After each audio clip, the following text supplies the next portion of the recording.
Brought to you through the regional support of First 5 Fresno County, First 5 Tulare County, and First 5 Madera County. Because it's all about the kids.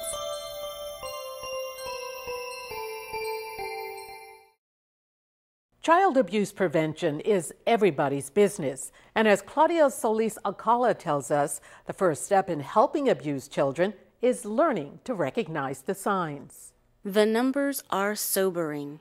Nearly 468,000 children were referred for investigation of child abuse and neglect in California in 2006. That is the most recent data collected by the State Department of Social Services. With burn marks. Here at Liddell Elementary School, teachers, administrators, and staff are learning about the signs of child abuse and their duty to make sure they report any suspicions of abuse they may have.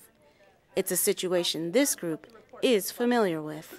By show of hands, who has had to make a report ever? A lot of you, okay? Julia Moreno Vega is the Prevention Education Coordinator for the Fresno Council on Child Abuse Prevention. During her presentations, she goes over the different types of child abuse, such as physical, sexual, mental, and neglect. She also talks about the rules of reporting, specifically for people who work on school grounds. For some, like 8-year teacher Sarah Picorni, it's a good refresher. Just kind of reminds you that you should be doing it, and that is part of our job. So I think I will continue to be looking for things when I need to and keeping an eye on my students. Julia points out that in cases of physical abuse, there are obvious signs. The one that leaves the bruises, the cuts, the scrapes, and injuries. Julia explains some children may want to protect their abusers. The thing that we have to remember in a lot of these cases is that they don't want their person who's hurting them to get in trouble.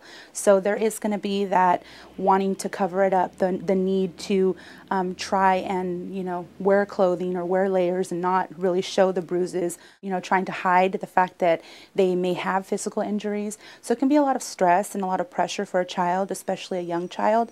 The effects can also extend to relationships with other people.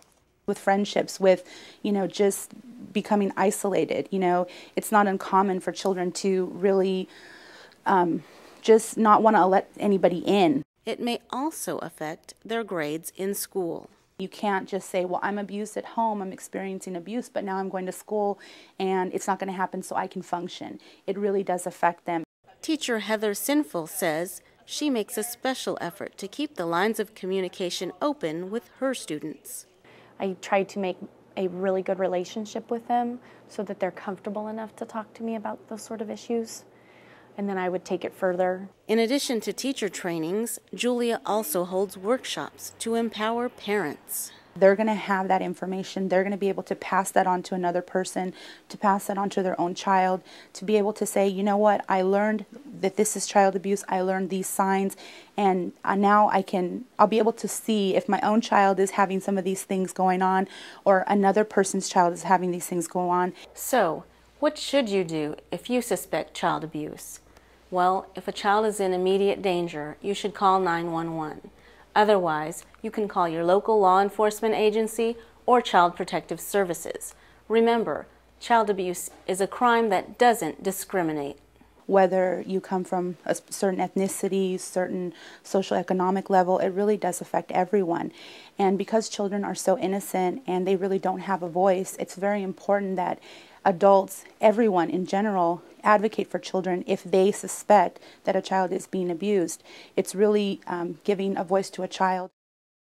Thanks, Claudia. If you'd like to learn more about these training sessions, stay tuned. We'll have contact information for you at the end of this program.